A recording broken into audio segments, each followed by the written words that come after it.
My dears നമുക്കിന്ന് 10ാം ക്ലാസ്സിലെ ഫിസിക്സിലെ ഒന്നാമത്തെ പാഠമായിട്ടുള്ള ശബ്ദതരംഗങ്ങൾ എന്ന പാഠത്തിലെ അടുത്ത ഭാഗം നോക്കാം. അപ്പോൾ കഴിഞ്ഞ ക്ലാസ്സിൽ നമ്മൾ എന്തെല്ലാം പറഞ്ഞു? നമ്മൾ ദോലനം പറഞ്ഞു അല്ലേ? ദോലനം എന്താണ്? ഊഞ്ഞാലിൻ്റെ ആട്ടം, അങ്ങോട്ടും ഇങ്ങോട്ടുള്ള ആട്ടത്തിന് അത് നമ്മൾ ദോലനം എന്ന് പറയും. അതിൻ്റെ നമ്മുടെ ഡെഫിനിഷൻ എങ്ങനെ പറയുക? ഇരുവശത്തേക്കും കൃത്യമായ ഇടവേളകളിൽ ഒരു വസ്തു തുലന സ്ഥാനത്തെ ആസ്പദമാക്കി ചലിക്കുകയാണെങ്കിൽ ആ ചലനത്തെ നമുക്ക് എന്ത് പറയാം? ദോലനം എന്ന് പറയാം. ഇരുവശം വേണം, തുലന സ്ഥാനത്തെ ആസ്പദമാക്കണം, അതുപോലെ കൃത്യമായ ഇടവേള വേണം. ഇവിടെ ഈ 3 പോയിന്റ്സ് വേണം. നെക്സ്റ്റ് നമ്മൾ ആയത് പറഞ്ഞു. ആയത് എന്താണ്? തുലന സ്ഥാനത്തിൻ്റെ ഒരു വശത്തേക്ക്, അതായത് ഒരു വശത്തേക്കുള്ള പരമാവധി സ്ഥാനാന്തരത്തെ നമ്മൾ പറയും ആയതി. അത് സ്മോൾ ലെറ്റർ എ കൊണ്ട് നമ്മൾ ഡിനോട്ട് ചെയ്യുക. അതിൻ്റെ യൂണിറ്റ് എന്താണ്? മീറ്ററിലാണ് മെഷർ ചെയ്യുക. നെക്സ്റ്റ് പീരിയഡ്, ടൈം പീരിയഡ് എന്ന് ആലോചിക്കുക. അപ്പോൾ എന്താണ്? ഒരു ദോലനത്തിലുള്ള സമയത്തിന് നമ്മൾ പറയുക പീരിയഡ് പറയുക. അതിൻ്റെ സമയം ആയതുകൊണ്ട് നമ്മളത് അതിൻ്റെ യൂണിറ്റ് എന്താണ്? SI യൂണിറ്റ് സെക്കൻഡാണ്. അടുത്തതാണ് ആവൃത്തി. ആവൃത്തി എന്ന് പറഞ്ഞാൽ ഒരു സെക്കൻഡ് സമയം കൊണ്ടുണ്ടാകുന്ന ദോലനങ്ങളുടെ എണ്ണം. ഒരു സെക്കൻഡിൽ എത്ര ദോലനുണ്ട്? അതാണ് നമ്മുടെ ആവൃത്തി. അതിൻ്റെ ഇംഗ്ലീഷ് പറഞ്ഞാൽ ഫ്രീക്വൻസിയാണ്. അതിൻ്റെ അപ്പോൾ നമ്മൾ എന്താണ്? സ്മോൾ ലെറ്റർ F കൊണ്ടാണ് അതിനെ ഡിനോട്ട് ചെയ്യുക. അതിൻ്റെ യൂണിറ്റ് കുറച്ച് എന്താണ്? വെറൈറ്റിയാണ്. ഹെഡ്സ് ആണ്. ഫ്രീക്വൻസി ഹെഡ്സ് ഒരു കുട്ടിയുടെ പേരാണെന്ന് വിചാരിക്കുക. ഫ്രീക്വൻസി ഹെഡ്സ് അല്ലെങ്കിൽ ആവൃത്തി ഹെഡ്സ്. ഇനി നമുക്ക് ലാബിലൊക്കെ ഇങ്ങനെയുള്ള പരീക്ഷണങ്ങൾ നടത്താൻ വേണ്ടിയിട്ട് നമുക്ക് ലാബിൽ ഊഞ്ഞാൽ കെട്ടാൻ പറ്റുമോ? ഇല്ല.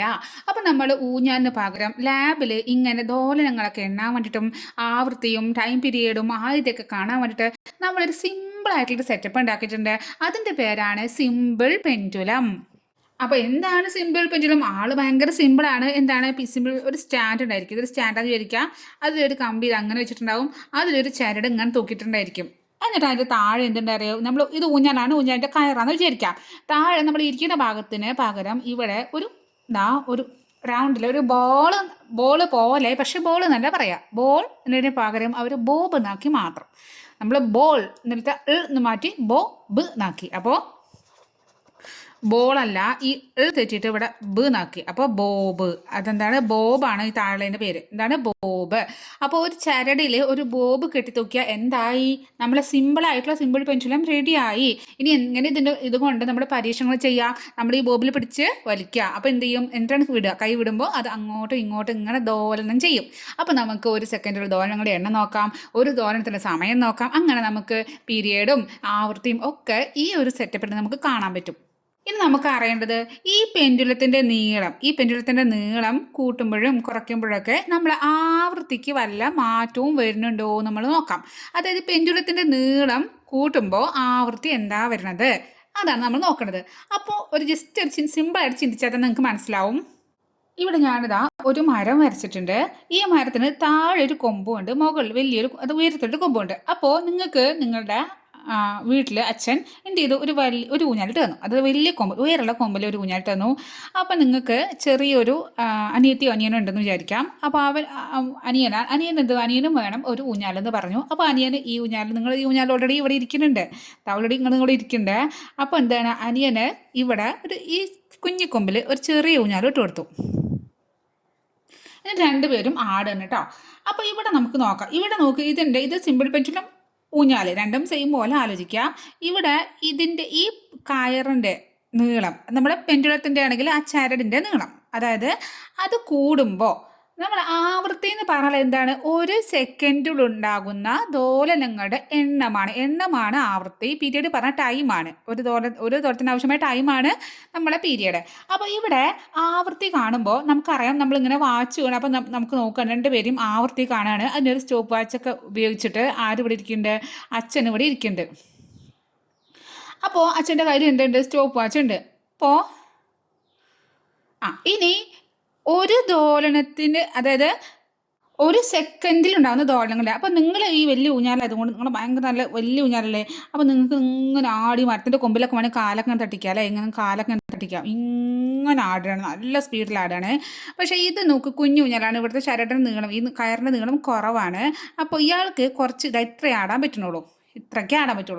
അപ്പോൾ ഇവിടെ ദോലനങ്ങളുടെ എണ്ണം, ഒരു സെക്കൻഡിൽ ഉണ്ടാകുന്ന ദോലനങ്ങളുടെ എണ്ണം എന്ന് പറയുമ്പോൾ ആവൃത്തി കാണുമ്പോൾ ആർക്കായിരിക്കും ആവൃത്തി കൂടുതലുണ്ടാവുക? തീർച്ചയായിട്ടും ഒരു സെക്കൻഡിൽ ഒരു സെക്കൻഡ് കൊണ്ട് ചിലപ്പോൾ ഇങ്ങനെ ഒരു 3 തവണയൊക്കെ ആടിയും ചരിക്കാം. കാരണം ചെറിയതാണ്, കുറച്ച് കുഞ്ഞു ആട്ടേ ആടാൻ പറ്റുള്ളൂ, കാരണം ഇത്ര ചെറിയ കയറാണ്. പക്ഷേ ഇവിടെ വലിയ കയറായതുകൊണ്ട് നല്ല ഉയരത്തിൽ ആഞ്ഞിച്ച് ഭയങ്കര സ്പീഡിൽ ആടാൻ പറ്റുന്നതുകൊണ്ട് ചിലപ്പോൾ ഒരു സെക്കൻഡൊക്കെ ആകുമ്പോൾ തന്നെ ഒരു അര ദോലനം കൂടി കഴിഞ്ഞിട്ടുണ്ടാവില്ല. ചിലപ്പോൾ ഇവിടെ എത്തിയിട്ടുണ്ടെങ്കിൽ ഇങ്ങനെ പോയി ഇങ്ങോട്ട് തിരിച്ചു വരുമ്പോഴാണ് ഒരു സെക്കൻഡ് ആയിട്ടുണ്ടാവുക. അപ്പോൾ ഈ ഒരു പിക്ചർ മനസ്സിലേക്കാണ് കയറ്റി വെച്ചാൽ നമുക്ക് മനസ്സിലാവും നീളം കൂടുമ്പോൾ. നമ്മളിവിടെ ഊഞ്ഞാലെടുത്തത് നമ്മൾ ലാബിലാണെങ്കിൽ നമ്മൾ എക്സ്പെരിമെൻറ്റ് ചെയ്യുമ്പോൾ നമ്മൾ എന്താ എടുക്കുക, നമ്മൾ സിമ്പിൾ പെൻസിൽ എടുക്കും.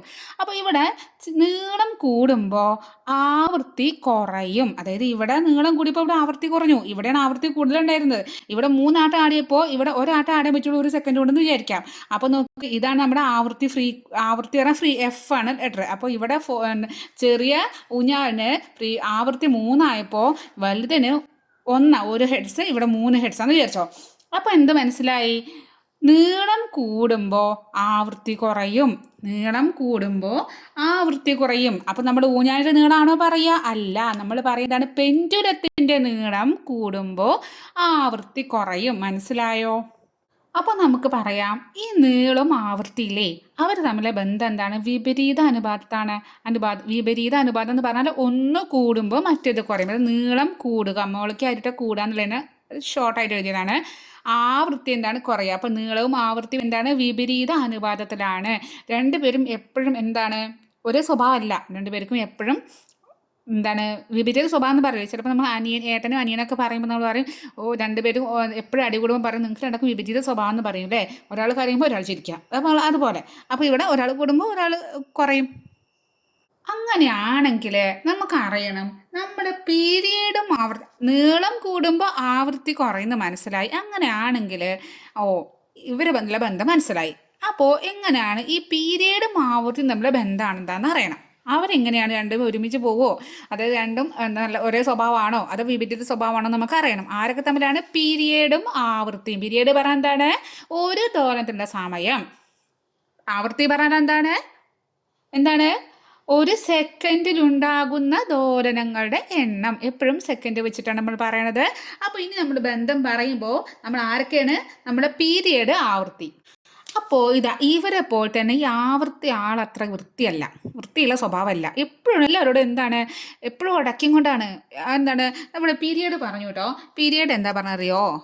പീരിയഡ് പറഞ്ഞു ഞാനങ്ങ് കൂടുകയാണ് എന്ന് പറഞ്ഞു. അപ്പം ശരിക്കും ആവൃത്തി നല്ല വൃത്തിയുള്ള ആളാണെങ്കിൽ ആവൃത്തിയും കൂടുകയല്ലേ വേണ്ടത്. പക്ഷേ ഈ ആവൃത്തി എന്താ ചെയ്യുന്നത് അറിയോ? ആവൃത്തി എപ്പോഴും വൃത്തികെട്ടതാണ്.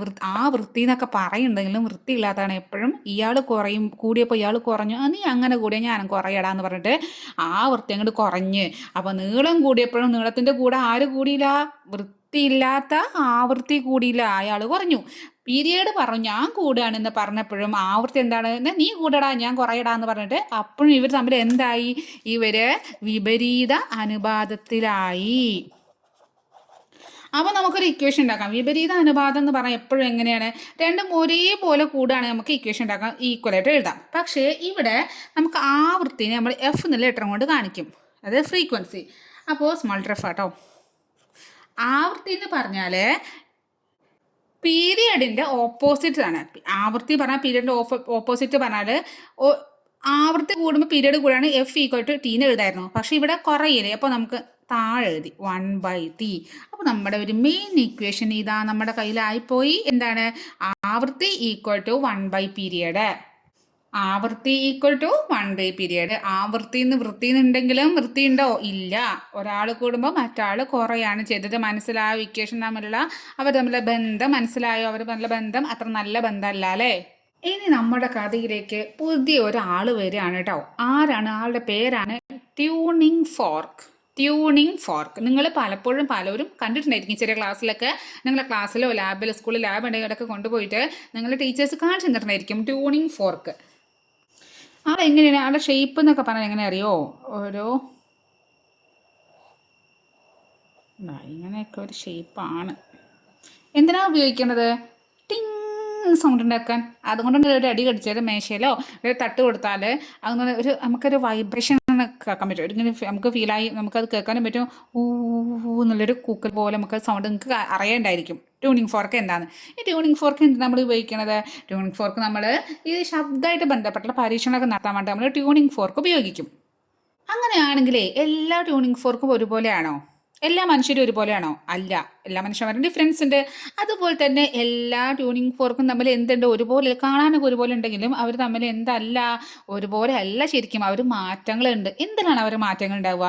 അവരുടെ മാറ്റങ്ങൾ എന്താ പറയുക? എവിടെയും നമ്മളെ വൃത്തിയായിട്ട് ആവൃത്തി വരുന്നേ, അവിടെ അവർ ആവൃത്തിയിലാണ് മാറ്റം. ഒരു ട്യൂണിംഗ് ഫോർക്ക് വരച്ചു, ഇനി വേറെ ട്യൂണിംഗ് ഫോർക്ക് വരച്ചാൽ ഇവർ തമ്മിൽ എന്താണ്? ആവൃത്തി എന്തായാലും എല്ലാവരോടും ഒരു നടക്കി പോലും ഒരേപോലെ പോവില്ല.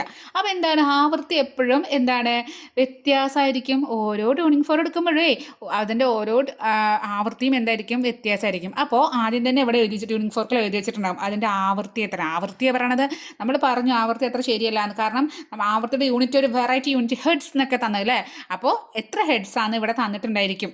അതായത് ഇപ്പോൾ ഇവിടെ ഈ ട്യൂണിംഗ് ഫോർക്കിൽ ഇപ്പോൾ നമ്മൾ പറയുകയാണ് ഈ ഒരു ട്യൂണിംഗ് ഫോർക്കിൽ അത് ഇപ്പോൾ ഏകദേശം ഒരു അളവെടുക്കുകയാണെങ്കിൽ ഇപ്പോൾ 256 ഹെഡ്സ് തന്നു വിചാരിച്ചോ. അത് മേടിക്കണേ.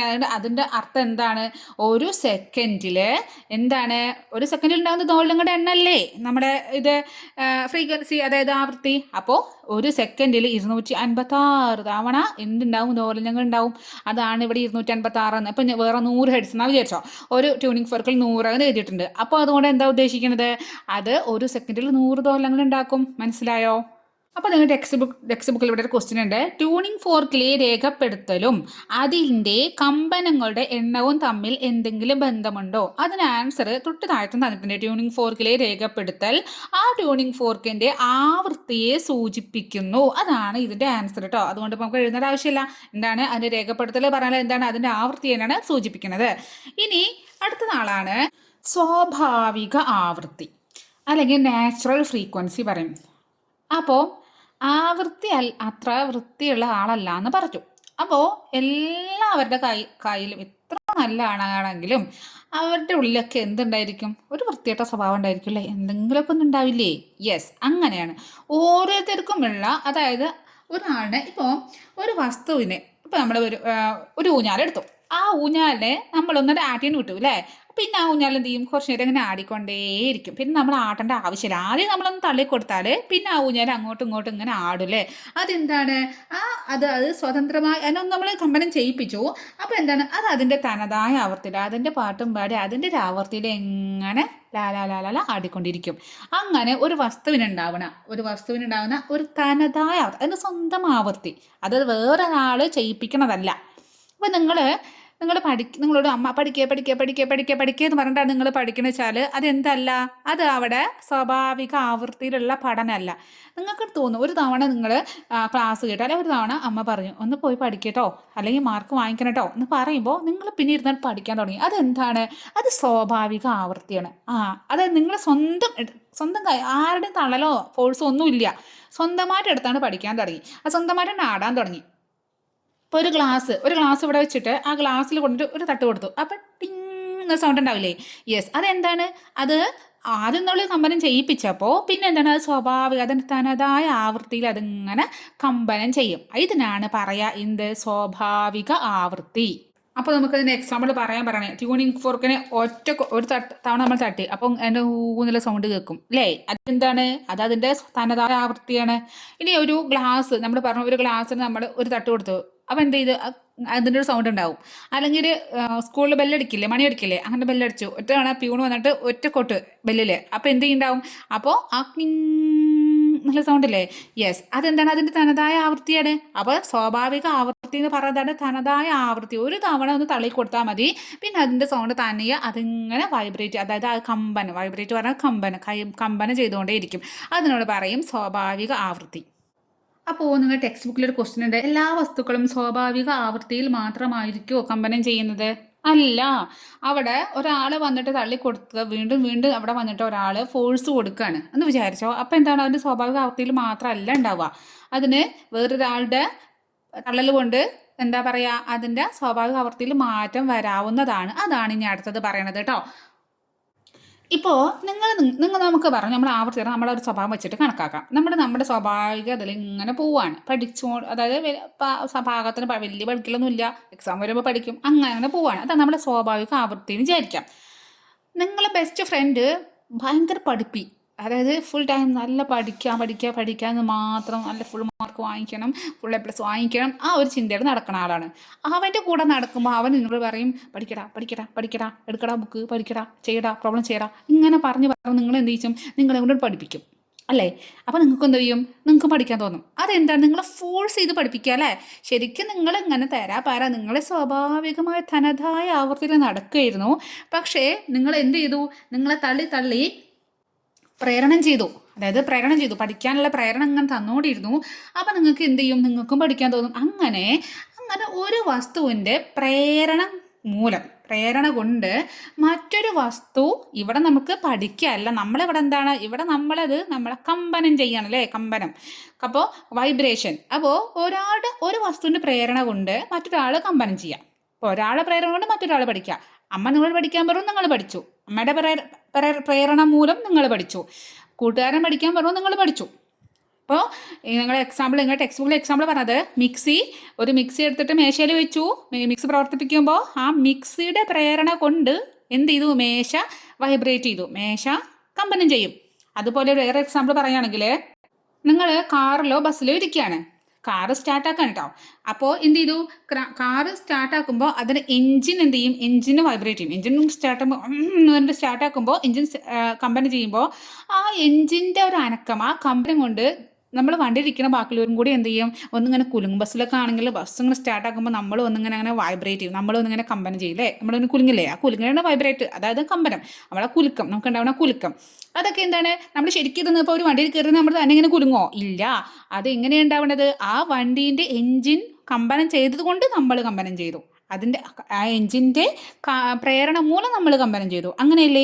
അങ്ങനെ ഒരു വസ്തുവിൻ്റെ പ്രേരണ കൊണ്ട് മറ്റൊരു വസ്തു കമ്പനം ചെയ്യുകയാണെങ്കിൽ നമുക്കതിനെ പറയാം, ഭയങ്കര പേരാട്ടോ, എന്താ അറിയോ, പ്രണോദിത കമ്പനം. എന്താണ് പ്രണോദിത കമ്പനം? പ്രേരണ മൂലം പ്രണോദിതം. എന്താണ് പ്രണോദിതം കമ്പനം എങ്ങനെ ഉണ്ടാവണത്, പ്രേരണ മൂലം. ഒരു വസ്തുവിന്റെ പ്രേരണ മൂലം മറ്റൊരു വസ്തു കമ്പനം ചെയ്യുന്നതിന് പ്രണോദിത കമ്പനം എന്ന് പറഞ്ഞേട്ടോ. ഇവിടെ പ്രേരണ മൂലം പ്രണോദിതം. തനതായത് സ്വാഭാവിക ആവൃത്തി. ഇനി നമുക്ക് പറയാം. അതായത് ഇപ്പോൾ നിങ്ങളെ അമ്മയെ നിങ്ങൾ പ്രേരണം ചെയ്യണത്, അല്ലെങ്കിൽ നിങ്ങൾ ഫ്രണ്ടോ ആരോഗ്യട്ടെ. അപ്പോൾ അമ്മേനെ എടുക്കാം, അമ്മയല്ലേ നമുക്ക് ബെസ്റ്റ്. അപ്പോൾ അമ്മ നിങ്ങളങ്ങനെ പ്രേരണം ചെയ്ത് നിങ്ങളാണ് പഠിക്കാൻ തുടങ്ങി. അമ്മ പറഞ്ഞുകൊണ്ടേയിരിക്കും, പഠിക്കടാ, ഫുൾ എ പ്ലസ് വാങ്ങിക്കണ്ടേ, നല്ല മാർക്ക് വാങ്ങിക്കണം കേട്ടോ, അങ്ങനെ അമ്മ എന്തിങ്ങനെ പ്രേരണ അങ്ങനെ തന്നുകൊണ്ടേയിരിക്കുകയാണ്, നമ്മളെന്നെ പഠിച്ചുകൊണ്ടേയിരിക്കുകയാണ്. ഏതോ ഒരു നിമിഷത്തിൽ അമ്മ പറഞ്ഞ രീതി നമ്മൾ നന്നായിട്ടാണ് പഠിച്ചു. എന്താ സംഭവിക്കുക, രണ്ടുപേരും കയറിയില്ലേ, യെസ്. എന്താണ്, ഫുൾ എ പ്ലസ് അല്ല, അതിൻ്റെ മേലെ എന്തെങ്കിലും നമുക്ക് കിട്ടും. കാരണം എന്താണ്, നമ്മുടെ ഹാർഡ് വർക്കും അമ്മേൻ്റെ പ്രേരണയും കൂടി ഒരുമിച്ചാണ് പോയപ്പോൾ നമ്മൾ റോക്കറ്റ് പോലെയാണ് പൊങ്ങിപ്പോവും. അപ്പം എന്താണ്, രണ്ടും ഒരുമിച്ച് വന്നു. അതായത് ഇവിടെ എന്തുണ്ടായി, നമ്മുടെ ആ സ്വാഭാവിക ആവൃത്തിയുണ്ട്, നമ്മൾ ആ സ്വാഭാവികത്താണ് ഉയർത്തി, നമ്മൾ നന്നായിട്ട് നമ്മളെ സ്വാഭാവിക വൃത്തിയായിട്ട് നമ്മളെ നല്ല പഠിക്കുന്ന സ്വഭാവമാക്കി, നമ്മുടെ സ്വഭാവത്തെ നമ്മുടെ പഠന സ്വഭാവം നല്ലതുമാക്കി. അപ്പം നമ്മുടെ സ്വാഭാവിക ആവൃത്തിയും അമ്മയുടെ, അതായത് പ്രേരണ മൂലം ഉണ്ടാവുന്ന ആ വസ്തുവിൻ്റെ ആവൃത്തിയിലെ, അതായത് അമ്മ കൂടെ ഒരു ആവൃത്തി തരും, അതും കൂടി ഒരുമിച്ച് സെയിം ആയപ്പോൾ പിന്നെ നമ്മളെ പിടിച്ചാൽ കിട്ടില്ല. യെസ്. അപ്പോൾ നമുക്ക് കാര്യം കൺസെപ്റ്റ് കിട്ടിയാൽ ഇനി നമുക്ക് നമ്മളെ ഇതിലോട്ട് വരാം. അതായത് നമ്മളെ പ്രണോദിത കമ്പനം ചെയ്യാൻ ഒരാളുടെ പ്രേരണ മൂലമല്ലേ നമ്മൾ പ്രണോദിത കമ്പനം ഉണ്ടാവുക, പ്രേരണ മൂലം പ്രണോദിത കമ്പനം എന്ന് പറഞ്ഞിട്ടുണ്ട്. അപ്പോൾ ഈ പ്രണോദിത കമ്പനത്തിന് ഉണ്ടാവണ ആ വസ്തുവിൻ്റെ ഒരാവൃത്തി ഉണ്ടായിരിക്കും. ആ ആവൃത്തിയും ആരിനെയാണോ പ്രേരണം ചെയ്യുന്നത് അയാളുടെ ആവൃത്തി ഒരുമിച്ചാവുക. ഒരു എക്സാമ്പിളോട് പറയുകയാണെങ്കിൽ, ഇപ്പോൾ ഇത് നിങ്ങളിവിടെ ഇരിക്കണു, ഇത് നിങ്ങളെ ബെസ്റ്റ് ഫ്രണ്ട്. അപ്പോൾ ബെസ്റ്റ് ഫ്രണ്ട് എന്താണ്, ഫുൾ ടൈം പഠിപ്പാണ്. അപ്പോൾ അവൻ്റെ സ്വാഭാവിക ആവൃത്തി എന്ന് പറഞ്ഞാൽ നല്ല ഹൈ ആയിരിക്കും. നിങ്ങളുടെ സ്വഭാവം അപ്പം ഇവരിങ്ങനെ പ്രേരണത്തിലാണ് പഠിക്കടാ പഠിക്കടാ ബുക്ക് എടുക്കടാ രാവിലെ അലാറം വെച്ച് എണീക്കടാ രാത്രി കുറച്ച് സമയം എഴുതുന്ന പഠിക്കടാ പ്രോബ്ലം ചെയ്ത് പഠിക്കടാ വായിച്ച് പഠിക്കടാ എഴുതി പഠിക്കടാ ഫുൾ പ്രേരണ ഇങ്ങോട്ട് പ്രേരണ പ്രേരണ പ്രേരണ. സാധാരണ ഒരുത്തനാണെങ്കിൽ പോയി പണി നോക്കടാന്ന് പറയില്ലേ, പക്ഷേ നിങ്ങൾ എന്ത് ചെയ്തു, നിങ്ങൾ നല്ല മോട്ടിവേറ്റ് ആയി, ഹായ് വാ എനിക്ക് പഠിക്കണം എന്നുള്ളതിൽ എന്ത് ചെയ്തു, നിങ്ങളങ്ങോട്ട് ബുക്ക് എടുത്താണ്ട് പഠിക്കാൻ തുടങ്ങി, എഴുതാൻ തുടങ്ങി, പ്രോബ്ലംസ് ചെയ്യാൻ തുടങ്ങി, ക്ലാസ്സുകൾ കേട്ട് പഠിക്കാൻ തുടങ്ങി. ഫുൾ ടൈം എന്താണ് ഇവൻ്റെ പ്രേരണ, ഇവൻ പ്രേരണ എന്ന് ഇവൻ്റെ ഒരു സ്വഭാവത്തെ എന്താണ് നല്ല നല്ല സ്വാഭാവിക ആവൃത്തിയാണ് ഇവിടെ ഉള്ളത്. അതിനനുസരിച്ചിട്ട് നിങ്ങൾ എന്ത് ചെയ്തു, നിങ്ങളുടെ സ്വാഭാവിക ആവൃത്തിയും എന്താണ് അങ്ങോട്ട് കൂട്ടി. ഈ ഏതോ ഒരു നിമിഷം നിങ്ങളെ ഭയങ്കര പഠിപ്പിട്ടോ, ക്ലാസ്സിലല്ല ടോപ്പ്, സ്കൂളിലെ ടോപ്പാണ്. അപ്പോൾ ഈ സ്കൂൾ ടോപ്പുള്ള ഇവൻ്റെ അപ്പോൾ നിങ്ങളുടെ ആവൃത്തി ഒരുമിച്ചു, അതുപോലെ നിങ്ങളും പഠിക്കാൻ തുടങ്ങി. എന്താ ഉണ്ടാവുക, രണ്ടുപേരും കൈകൊട് എന്തുവരും രണ്ടുപേരും ഒരുമിച്ച് ഒരേപോലെ മുന്നേറും അല്ലേ. അവൻ്റെ പോലെ നിങ്ങളും എന്താണ് സ്കൂളിൽ ടോപ്പറാവും, അങ്ങനെ ടോപ്പറായി എല്ലായിടത്തും ടോപ്പറാവും.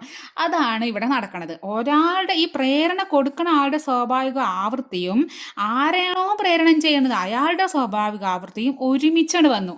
രണ്ടും ഒരേപോലെ വന്നാൽ പിന്നെ എന്താ ഉണ്ടാവുക, അപ്പോൾ ആ വസ്തുക്കൾ എന്താ പറയുന്നറിയോ, അത്രയും ഭയങ്കര എന്താ പറയുക പരമാവധി എത്തും, ഏറ്റവും ടോപ്പിലെത്തുമെന്ന് പറയാം. അപ്പോൾ ഇപ്പം നിങ്ങൾ രണ്ടുപേരും എന്തായി, അത്രയും രണ്ടുപേർക്കും ഭയങ്കര സാറ്റിസ്ഫാക്ഷനായി ഒരേപോലെ ആയില്ലേ. അതിനാണ് പേരും നിങ്ങളൊരു എന്തിനാ പറയുക അനുനാദത്തിലായി. എന്തിനാ പറയുക അനുനാദം, അതായത് നിങ്ങൾ അത്രയും എക്സ്ട്രീമിലെത്തി, നിങ്ങൾ അത്രയും സൂപ്പറായി എന്നാണ് അനുനാദത്തിലെത്തി. അനുനാദത്തിലെത്തിയാൽ പിന്നെ എന്താണ്, പിന്നെ നിങ്ങൾ നോക്കണ്ട, നിങ്ങൾ ടോപ്പറായി എന്ന് വിചാരിക്കാം. അപ്പോൾ എപ്പോഴാണ് അനുനാദത്തിലെത്തണമെങ്കിൽ ഈ പ്രേരണ കൊടുക്കണ ആളുടെ സ്വാഭാവിക ആവൃത്തിയും ആരെയാണോ പ്രേരണ കൊടുക്കണത് അയാളുടെ സ്വാഭാവിക ആവൃത്തിയും എന്താവണം, ഒരുപോലെ ആവണം. അപ്പോൾ എന്താവും, അവർ അനുനാദത്തിലെത്തി. അപ്പോൾ അനുനാദത്തിലെത്തിയവിടെ നിങ്ങൾ പരമാവധി നിങ്ങൾ പഠിപ്പാവും. ഇനി നമുക്ക് പഠിപ്പും ഫ്രണ്ടിനെയും ചങ്കിനെയും ഒക്കെ വിട്ടിട്ട് നമ്മൾ എവിടേക്ക് വരാം, നമ്മളെ ശബ്ദത്തിലേക്ക് വരാം, നമ്മളെ കമ്പനത്തിലേക്ക് വരാം. അപ്പോൾ ഒരാൾ എന്താണ് നമ്മൾ പറഞ്ഞു, ഇപ്പം നമ്മൾ സൗണ്ട് കൊടുക്കുക, നമ്മൾ മിക്സി പ്രവർത്തിപ്പിക്കുകയാണ്, എവിടെ വെച്ചിട്ട് നമ്മൾ മേശയിൽ വെച്ചിട്ട് മിക്സി പ്രവർത്തിപ്പിക്കുകയാണ്. അങ്ങനെ എന്താണ് ഒരാൾ പ്രേരണ കൊടുക്കുകയാണ് മറ്റൊരാൾക്ക്. അപ്പോൾ നമുക്ക് പറയാം ഈ ഒരാൾ പ്രേരണ കൊടുക്കണം, നമ്മൾ ആ കമ്പനത്തിൽ പറയും പ്രണോദിത കമ്പനം. അപ്പോൾ ഈ പ്രണോദിത കമ്പനത്തിന് വിധേയമാകുന്ന വസ്തുവിൻ്റെ സ്വാഭാവിക ആവൃത്തി, അതായത് ആരാണോ പ്രേരണ കൊടുക്കുന്നത് അപ്പോൾ അതിൻ്റെ സ്വാഭാവിക ആവൃത്തി അത് എന്തിനോട് പ്രേരണം ചെലുത്തുന്ന വസ്തുവിൻ്റെ സ്വാഭാവിക ആവൃത്തിയും ആരാണോ കൊടുക്കുന്നത് രണ്ടുപേരുടെയും പ്രണോദിത കമ്പനത്തിന് വിധേയമാകുന്ന വസ്തുവിൻ്റെയും ആരിലാണോ പ്രണോദിത കമ്പനം കൊടുക്കുന്നത് അയാളുടെയും സ്വാഭാവിക ആവൃത്തി ഒരുപോലെ ആവുക, തുല്യമായാൽ ആ വസ്തു അനുനാദത്തിലാണ് നമുക്ക് പറയാം. അപ്പോൾ അങ്ങനെ ആണെങ്കിൽ ഇവിടെ നമ്മൾ പരമാവധി പഠിപ്പാണ് പറയില്ലേ, പക്ഷേ ഇവിടെ നമ്മൾ ഈ കേസിൽ പരമാവധി പഠിപ്പ് എന്ന് പറഞ്ഞാൽ ഇവിടെ നമ്മുടെ ശബ്ദത്തിൻ്റെ കേസിലാണ് ഇവിടെ എന്താണ് പരമാവധി ആയതിൽ അയാൾ കമ്പനം ചെയ്യും, പിന്നെ ഒരു ആട്ടം കൂടെ ആടും, പരമാവധി ആയതിയാണ് ഉണ്ടാവുക. പരമാവധി ആയതി അത് എക്സാമ്പിൾ പറയുകയാണെങ്കിൽ ഊഞ്ഞാലാടാണ് കേട്ടോ, ഊഞ്ഞാലാടാണേ. ആരൊക്കെ ആടുന്നത്, നിങ്ങളും ഉണ്ട്, നിങ്ങൾ കട്ട ഫ്രണ്ടും ഉണ്ട്. ഊഞ്ഞാലാണ്ട് ആടാൻ തുടങ്ങി, ഊഞ്ഞാലാട്ടാൻ തുടങ്ങി. ആദ്യമൊക്കെ ഇവിടെ ആവുമ്പോൾ നിൽക്കുന്നുണ്ട് കേട്ടോ, നിങ്ങളിവിടെ ഇരിക്കുന്നുണ്ട്, നിങ്ങളെ കൂട്ടുകാരൻ ഇവിടെ ഇരിക്കുന്നുണ്ട്, നിങ്ങളെല്ലാ കുരുത്തക്കേടും നിങ്ങളെ കൂടെ നിൽക്കണ ചങ്ക്. അപ്പോൾ ആട്ടി, അപ്പോൾ ആദ്യമൊക്കെ പതുക്കെ പിന്നെ ഇവനങ്ങോട്ട് ആട്ടാൻ തുടങ്ങിയ ഒരു ആട്ടം നല്ല തള്ളി വിട്ടു. അതിനനുസരിച്ച് നിങ്ങളെന്തോ പിന്നെ ഒരു ജീവൻ മരണ ആട്ടാന്ന് അവിടെ നടന്നത്. അവസാനം അങ്ങനെ തലകുത്തി മറിയാതിരുന്നാൽ മതിയായിരുന്നു അല്ലേ. അപ്പോൾ ഇങ്ങനെ ആടി എന്താണ് രണ്ടുപേരും ഒരുപോലെ ആകുമ്പോൾ പരമാവധി ആയതിൽ നിങ്ങൾ ആടും, എത്രത്തോളം ഉയരം പോകാൻ പറ്റുമോ അത്ര പരമാവധി ആയതിൽ നിങ്ങൾ ആടും. ആയതി പറഞ്ഞാൽ എന്താണ്, തുലന സ്ഥാനത്ത് നിന്നും ഒരു വശത്തേക്കുള്ള പരമാവധി അകലം, പരമാവധി സ്ഥാനാന്തരം. അപ്പോൾ അവിടെ നിങ്ങൾക്ക് എന്ത് കിട്ടി, ഇയാൾ കൊടുക്കണം, നിങ്ങളെ ഫ്രണ്ട് തരണ ഈ ഒരു പ്രേരണം അവൻ്റെ സ്വാഭാവിക ആവൃത്തിയും എന്തിലാണ് നിങ്ങൾ ആടുന്നത്, നിങ്ങൾ ഈ ഊഞ്ഞാൽ അതിൻ്റെ സ്വാഭാവിക ആവൃത്തിയും ഒരുപോലെ വരുമ്പോൾ അവിടെ നിങ്ങൾ രണ്ടുപേരും അനുനാദത്തിലാവും. അപ്പം നിങ്ങൾക്ക് പരമാവധി ആയതിൽ കമ്പനം ചെയ്യാൻ പറ്റും. അപ്പോൾ ഈ പ്രണോദിത കമ്പനത്തിന് ഒരുപാട് എക്സാമ്പിൾ നമുക്ക് നമ്മുടെ ചുറ്റുപാട് നോക്കിയാൽ അറിയാം. അപ്പോൾ നമ്മൾ മിക്സി മേശയിൽ വെച്ചിട്ട് വർക്ക് ചെയ്യണത്, അല്ലെങ്കിൽ വാഷിംഗ് മെഷീനിലൊക്കെ തുണിയിട്ടിട്ട് അതിങ്ങനെ സ്പിൻ ചെയ്യുമ്പോൾ അത് കറങ്ങുമ്പോൾ മൊത്തത്തിൽ ഇങ്ങനെ കുലുങ്ങണ കാണാം അല്ലേ. അതൊക്കെ എന്താണ്? അതൊക്കെ ആ വാഷിംഗ് മെഷീൻ്റെ അകത്തുള്ള മോട്ടർ എന്താണ് കമ്പനം ചെയ്യുമ്പോൾ മൊത്തം ആ ബോഡീനെ മൊത്തം മെഷർ ചെയ്യിപ്പിക്കുക, അത് മൊത്തം കമ്പനം ചെയ്യിപ്പിക്കുകയാണ്. അപ്പോൾ അതൊക്കെ എന്താണ്? നമ്മളെ പ്രണോദിത കമ്പനത്തിന് ഉദാഹരണങ്ങളാണ്. നിങ്ങൾ ടെക്സ്റ്റ് ബുക്കിൽ ചെറിയൊരു എക്സ്പെരിമെൻ്റ് ഒക്കെ കൊടുത്തിട്ടുണ്ട്. നമ്മൾ ലാബിൽ സാധാരണ ചെയ്യുന്ന ഒരു എക്സ്പെരിമെൻ്റ് ആണ്. എന്താണ്? ഇവിടെ ഒരു PVC പൈപ്പിൽ അതിൽ PVC പൈപ്പ് അതിങ്ങനെ വളരെ താഴ്ത്തി വെച്ചിട്ടുണ്ട്. അതിൻ്റെ മുകളിൽ ഒരു ട്യൂണിംഗ് ഫോർക്ക് എന്ത് ചെയ്ത് തിരിച്ച് ഇങ്ങനെ ടിങ് അടിച്ചിട്ട് അതിൻ്റെ മുകളിൽ ഇങ്ങനെ കൊണ്ടുവരാണ്. എന്നിട്ട് എന്ത് ചെയ്യാം? ഈ PVC പൈപ്പിൽ അങ്ങനെ പൊക്കവും താഴ്ത്തൊക്കെ ചെയ്യുമ്പോൾ ഏതോ ഒരു സമയത്ത് ഭയങ്കര അതിനടുത്തുനിന്നൊരു സൗണ്ട് കേൾക്കും. അത് ഭയങ്കര സൗണ്ടിൽ നല്ല ഉച്ചത്തിലൊരു സൗണ്ട് കേൾക്കും. അതെന്താണ് അവിടെ നടന്നത്? അവിടെ അനുനാദം നടന്നു. കാരണം ഈ ട്യൂണിംഗ് ഫോർക്കിൻ്റെ സ്വാഭാവിക ആവൃത്തിയും ഇതിൻ്റെ അകത്തുള്ള ഇതിൻ്റെ അകത്ത് വായു ഉണ്ടായിരിക്കും പൈപ്പിൻ്റെ അകത്ത്, അതിൻ്റെ സ്വാഭാവിക ആവൃത്തിയും ഒപ്പം വരുമ്പോൾ രണ്ടുപേരും ഒരേപോലെ ഫുൾ ആയുധിയിൽ കമ്പനം ചെയ്യും. അപ്പം നല്ല സൗണ്ട് നമുക്ക് പുറത്തേക്ക് വരും. ഇനി നമ്മുടെ പ്രണോദിത കമ്പനവും അനുനാദവും പ്രയോജനപ്പെടുത്തിയിരിക്കുന്ന സന്ദർഭങ്ങൾ തന്നിട്ടുണ്ട്. MRI സ്കാനിങ്ങിൽ വലിയ അസുഖങ്ങളൊക്കെ ഉണ്ടെങ്കിൽ MRI സ്കാനിങ് എടുക്കില്ലേ, അവിടെ അത് നിങ്ങൾക്ക് അത് അങ്ങനെ പഠിച്ചാൽ മതി. അത് എന്താ കാരണം എങ്ങനെയെന്ന് പറയുമ്പോൾ ചിലപ്പോൾ നിങ്ങൾക്ക് കൺഫ്യൂഷൻ ആവാൻ സാധ്യതയുണ്ട്. അപ്പോൾ MRI സ്കാനിൽ നമ്മൾ എന്തുണ്ട്? നമ്മുടെ അനുനാദവും പ്രണോദിത കമ്പനം ഉണ്ട് അത് പഠിക്കുക. MRI സ്കാനിങ്ങിൽ കേട്ടോ. അത് റേഡിയോ ട്യൂണിങ്, അത് നിങ്ങൾക്ക് അറിയായിരിക്കും. നമ്മൾ റേഡിയോ ട്യൂൺ ചെയ്യില്ലേ, നമ്മൾ റേഡിയോ ട്യൂൺ ചെയ്യുമ്പോൾ ആദ്യം നമുക്ക് കിട്ടില്ല സൗണ്ട്. നമ്മൾ ഇങ്ങനെ ഓരോ ഇതിൻ്റെ ആവൃത്തി ഇങ്ങനെ പണ്ടത്തെ റേഡിയോ ഉണ്ടെങ്കിൽ മനസ്സിലാവും, അല്ലെങ്കിൽ നമ്മൾ ഫോണിലോ ഒക്കെ ആണ് നമ്മളിങ്ങനെ ട്യൂൺ ചെയ്യുമ്പോൾ നമ്മളിങ്ങനെ മാറ്റിക്കൊണ്ടേയിരിക്കും. നമുക്ക് എപ്പോഴാണ് ക്ലിയറായി കിട്ടുന്നത് അതുവരെ നമ്മൾ അതിൻ്റെ ഇതിങ്ങനെ മാറ്റിയിരിക്കും. അപ്പോൾ ഏതോ ഒരു സമയത്ത് ചിലക്ക് നമുക്ക് സൗണ്ടില്ലാതെ ഇങ്ങനെ ചെല്ലമ്പലായിട്ട് കേൾക്കും. ഏതോ ഒരു സൗണ്ടിലെത്തുമ്പോൾ നല്ല ആകാശവാണി തൃശ്ശൂർ നല്ല സൗണ്ടിൽ കേൾക്കും അല്ലേ. അതെന്താണ്? അവിടെ ആ പ്രണോദിത കമ്പനവും അതവിടെ എന്താണ്? അവരുടെ രണ്ടുപേരുടെയും സ്വാഭാവിക ആവൃത്തി ഒരുപോലെ ആകുമ്പോഴാണ്, അനുനാദം ഉണ്ടാകുമ്പോഴാണ് നമുക്ക് നന്നായിട്ട് സൗണ്ട് കേൾക്കുന്നത്. നെക്സ്റ്റ്, ഗിറ്റാർ, വയലിൻ, വീണ, ഹാർമോണിയം, മൃദംഗം തുടങ്ങിയ സംഗീതോപകരണങ്ങൾ ഇവരൊക്കെ നല്ല സൗണ്ട് ഉണ്ടാവുന്നത് എന്താണ്? അവിടെ അനുനാദം നടക്കുകൊണ്ടാണ് കേട്ടോ. അതുപോലെ സ്റ്റെതസ്കോപ്പ് ഉപയോഗിച്ച് ഹൃദയമിടിപ്പ് അല്ല ഡോക്ടർ ചെന്നാൽ സ്റ്റെതസ്കോപ്പ് വയ്ക്കില്ലേ, അപ്പോൾ അവിടെ എന്താണ്? അവിടെ നമുക്ക് നമ്മളെ ഹൃദയമിടിപ്പ് പറഞ്ഞാൽ ചെറിയ സൗണ്ടല്ലേ, അത് ഇയാളെ ചെവിയിൽ അങ്ങനെ വലിയ സൗണ്ടിൽ കേൾക്കാൻ കാരണം എന്താണ്? അവിടെ അനുനാദമാണ് കേട്ടോ. അതുപോലെ മെഗാഫോൺ, സംഗീതോപകരണങ്ങളായ ട്രംപറ്റ്സ്, നാഗസ്വരം, ഇതിലൊക്കെ എന്തുണ്ട്? ഇതൊക്കെ നമ്മളെ അനുനാദവും നമ്മളെ പ്രേരണ മൂലം പ്രണോദിതം അതും ഇവിടെ യൂസ് ചെയ്യുന്നുണ്ട്. ഇനി ഇതാ ഒരു 3 ക്വസ്റ്റ്യൻസ് ഉണ്ട് ഇവിടെ കൊടുത്തിരിക്കണു. ആദ്യത്തെ ചോദ്യം എന്താണ്? ഒരു സിമ്പിൾ പെൻഡുലത്തിന്റെ ആവൃത്തി 1 ഹെർട്സ് ആണ്. അതിൻ്റെ പീരിയഡ് എത്രയാണ്? അപ്പോൾ നമുക്ക് കാണേണ്ടത് എന്താണ്? പീരിയഡ് ആണ് കാണേണ്ടത്. പീരിയഡ് കാണാനുള്ള ഇക്വേഷൻ നമ്മുടെ കയ്യിലുണ്ടോ? ഇവിടെ നമ്മൾ പറഞ്ഞു നമ്മൾ ആവൃത്തിയും പീരിയഡും വിപരീത അനുപാതത്തിലാണ്. അപ്പോൾ നമ്മൾ F=1/T എന്നുള്ള ഇക്വേഷൻ നമുക്ക് ഒരു ഇക്വേഷൻ ഉണ്ടാക്കാം. T = 1/F. ഇതും ഇതിൻ്റെ കൂടെ രണ്ടും വിപരീത അനുപാതത്തിലാണ്, തിരിച്ചും മറിച്ചു എഴുതാം. ഇതിനെ മേലെ എഴുതി അപ്പോൾ ഇതിന് താഴെ എഴുതി, ഇതിനെ മേലെ എഴുതി അപ്പോൾ ഇതിന് താഴെ എഴുതി. രണ്ടും ഒരേപോലെ എഴുതില്ല. ഒരേപോലെ എഴുതിയാൽ രണ്ടും നേർ അനുപാതത്തിലാവും. ഒന്നിന് താഴെയും ഒന്നിന് മുകളിലും. ഒന്ന് കൂടുമ്പോൾ ഒന്ന് കുറയുന്നുള്ളതിന്. അപ്പോൾ ഇതെങ്ങനെ നമുക്ക് ഈ ക്വസ്റ്റൻ ഉണ്ടാക്കാം. ഈ ടീനെ ഇങ്ങോട്ട് വന്നു, അപ്പോൾ T × F = 1, പിന്നെ T ഇവിടെ നിർത്തി F ഇങ്ങോട്ട് കൊണ്ടുപോയി, ഇപ്പോൾ 1/F. അങ്ങനെ ശരിക്കും ഇക്വേഷൻ വരാം. അപ്പോൾ നമുക്ക് ജസ്റ്റ് ഇങ്ങനെ പറിച്ചിരിക്കുക, ഒന്ന് മുകളിലും ഒന്ന് താഴെയും. ഫ്രീക്വൻസിയും അതായത് ആവൃത്തിയും പീരിയഡും എപ്പോഴും എന്താണ്? അടിയാണ്, കച്ചറയാണ്. അപ്പോൾ എന്ത് ചെയ്യുന്നു? ഒരാൾ താഴെയും രണ്ടുപേരും ഒരേ സ്ഥലത്ത് ഇരിക്കാൻ പറ്റില്ല. ഒരേ സ്ഥലത്ത് അടി കൂടും. അപ്പോൾ ഒരാൾ മേലെയും ഒരേ താഴെ, ഒരാൾ മുകളിൽ ഒരേ താഴെ. അപ്പോൾ നമ്മുടെ പീരിയഡിൻ്റെ ഇക്വേഷൻ നമുക്കറിയാം. T = 1/F ആണ്. നമുക്ക് പീരിയഡ് കാണേണ്ട ഇക്വേഷൻ അറിയാം. പീരിയഡ് നമ്മൾ ക്യാപിറ്റൽ T കൊണ്ട് കാണിക്കുക, 1/F.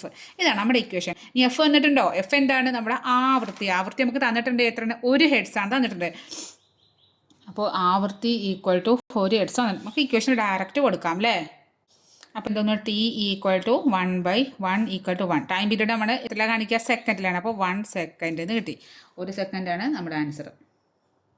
ഇനി ഇവിടുത്തെ അടുത്ത ക്വസ്റ്റ്യൻ നോക്ക്. ഒരു പെൻഡുലം ഒരു ദോലനം പൂർത്തിയാക്കാൻ 0.5 സെക്കൻഡ് എടുക്കുന്നുവെങ്കിൽ അതിൻ്റെ ആവൃത്തി എത്രയാണ്? അപ്പോൾ നമുക്ക് നോക്കാം. ഒരു പെൻഡുലുണ്ട്, അത് ഒരു ദോലനം പൂർത്തിയാക്കാൻ 0.5 സെക്കൻഡ് എടുക്കുന്നുണ്ട്. അപ്പോൾ നമുക്കറിയാം ഒരു ദോലനത്തിനുള്ള സമയം, ഒരു ദോലനത്തിനെടുക്കുന്ന സാധനത്തിനുള്ള സമയം എന്ന് പറഞ്ഞാൽ അത് എന്താണ്? സമയം പറഞ്ഞാൽ അത് ടൈം പീരീഡ് T ആണ് അല്ലേ. അപ്പോൾ അതാണ് നമുക്ക് തന്നിരിക്കുന്നത്. എന്താണ്? T = 0.5 second. അതായത് സെക്കൻഡിലൊക്കെ തന്നാൽ അത് എപ്പോഴും ടൈം പീരീഡ് ആണെന്ന് ആലോചിക്കുക. നമുക്ക് എന്താ കണ്ടത്? ഫ്രീക്വൻസിയാണ് കണ്ടത്, ആവൃത്തിയാണ് കണ്ടത്. നമുക്കറിയാം ആവൃത്തി = 1/T. ആവൃത്തി ഈക്വൽ ടു 1/t. അപ്പോൾ എന്ത് ചെയ്തു, തീക്ക് നമ്മളെ വാല്യൂ കൊടുത്തു. അപ്പോൾ എന്ത് വന്നു, 1/0.5. ഇത് ചെയ്യാൻ അറിയാത്ത പലവരും ഉണ്ടായിരിക്കും. എങ്ങനെയാണ് പോയിന്റ് കൊണ്ട് ഇൻറ്റു ചെയ്യുക? അതിന് ഏറ്റവും സിമ്പിളായിട്ടുള്ള ടെക്നിക്ക് ഞാൻ പറഞ്ഞുതരാം. ഈ 0.5നെ കളയാൻ വേണ്ടിയിട്ട് നമ്മൾ എന്ത് ചെയ്യുക അറിയോ, ഇവിടെയും 2 കൊണ്ട് ഇൻറ്റു ചെയ്തു, ഇവിടെയും 2 കൊണ്ട് ഇൻറ്റു ചെയ്തു. ഒരാൾ മാത്രം ചെയ്യാൻ പറ്റില്ല. അപ്പോൾ 1 × 2 എന്തായി, 2 ആയി. അപ്പോൾ 0.5 × 2 അത് അറിയാത്തവരുണ്ടാവും എന്ന് വിചാരിക്കുന്നില്ല. കാരണം ഇനി അറിയാത്തവർക്ക് പറയാം, 5 × 2 ചെയ്യുക. അപ്പോൾ എന്ത്, 10 വന്നു അല്ലേ. എന്നിട്ട് ഇവിടെ നോക്ക്, പോയിന്റിന് ശേഷം ഒരു നമ്പർ ഉണ്ട്. അപ്പോൾ ഇവിടെയും ആൻസറിനും പോയിന്റിന് ശേഷം ഒരു നമ്പർ വരും. അപ്പോൾ നമ്മൾ ഇവിടെ പോയിന്റ് ഇട്ടു. അപ്പോൾ 1.0 എന്ന് കിട്ടി. 1.0 പറഞ്ഞത് 1 തന്നെയാണ്. അപ്പോൾ എന്താണ് 2/1 എന്ന് പറഞ്ഞാൽ 2. നമ്മുടെ ആവൃത്തിയുടെ യൂണിറ്റ് എന്താണ്, ഹെഡ്സ്. അപ്പോൾ 2 ഹെഡ്സ് നമുക്ക് ആൻസർ കിട്ടി. മനസ്സിലായല്ലോ. ഇനി അവിടെ മൂന്നാമത്തെ ക്വസ്റ്റ്യൻ നോക്ക്. 512 ഹെഡ്സ് ആവൃത്തിയുള്ള ഒരു ട്യൂണിംഗ് ഫോർക്ക് ഉത്തേജിപ്പിച്ച് അതിൻ്റെ തണ്ട് മേശമേൽ അമർത്തി വെക്കുന്നു. ഈ അവസരത്തിൽ മേശ കമ്പനം ചെയ്യുമോ? എന്ത് ചോദ്യമാണ് അല്ലേ. കമ്പനം ചെയ്യും. ഈ പ്രതിഭാസം ഏത് പേരിൽ അറിയപ്പെടുന്നു? ഈ പ്രതിഭാസം എന്താണ്? പ്രേരണ മൂലം പ്രണോദിത കമ്പനം. ഇതെന്താണ്? പ്രണോദിത കമ്പനാണ്. കാരണം ഈ ട്യൂണിംഗ് ഫോർക്കിൻ്റെ പ്രേരണ മൂലമാണ് ആ മേശ കമ്പനം ചെയ്യുക. അപ്പോൾ അത് പ്രണോദിത കമ്പനാണ്. ഇനി എങ്ങാനും ബൈ ചാൻസ് എന്തായി, ബൈ ചാൻസ് നമ്മൾ പറയാം ബിരിയാണി കൊടുക്കുന്നുണ്ടെങ്കിലോ എന്ന് പറയില്ലേ, അതുപോലെ ഈ ട്യൂണിംഗ് ഫോർക്കിൻ്റെ ആവൃത്തിയും അതുപോലെ മേശേൻ്റെ സ്വാഭാവിക ആവൃത്തിയും ഒരുപോലെ വന്നാൽ അവിടെ എന്തുണ്ടാവും, അനുനാദാവും. മനസ്സിലായോ? ഇപ്പോൾ ഇവിടെ എന്താണ്, ഇവിടെ പ്രണോദിത കമ്പനാണ്. ട്യൂണിംഗ് ഫോർക്കിൻ്റെ പ്രേരണ മൂലം ഈ മേശ കമ്പനം ചെയ്ത് നമുക്ക് പറയാം പ്രണോദിത കമ്പനം. പ്രേരണ മൂലം പ്രണോദിത കമ്പനം. ഇനിയാണ് ട്യൂണിംഗ് ഫോർക്ക് കമ്പനം ചെയ്യുമ്പോൾ അടുത്തുള്ള വായുവിൻ്റെ കമ്പനം എങ്ങനെയായിരിക്കും? അടുത്തുള്ള വായു എങ്ങനെ ചലിക്കാമെന്നൊക്കെ നമ്മൾ വിശദമായിട്ട് തരംഗ ചലനം എന്നുള്ള ആൾ വരുമ്പോൾ നമുക്ക് വിശദമായിട്ട് മനസ്സിലാവും. അപ്പോൾ തരംഗ ചലനം അടുത്ത ക്ലാസ്സിൽ നോക്കാം അല്ലേ. അപ്പോൾ നിങ്ങൾ എന്താ ചെയ്യേണ്ടത്, നിങ്ങൾ ഒരു കാര്യം ചെയ്യുക. നിങ്ങൾക്ക് ക്ലാസ് ഇഷ്ടപ്പെടാമെന്നുണ്ടെങ്കിൽ, ഇഷ്ടപ്പെട്ടു നിങ്ങൾക്ക് മനസ്സിലാവണമെന്നുണ്ടെങ്കിൽ നിങ്ങളുടെ ഫ്രണ്ട്സിനും ഷെയർ ചെയ്ത് കൊടുക്കുക. അതുപോലെ ആ സബ്സ്ക്രൈബ് ബട്ടൺ ഒന്ന് പ്രസ് ചെയ്ത് നമ്മളെ സപ്പോർട്ട് ചെയ്യണേ. അപ്പോൾ ഓക്കെ, ബൈ.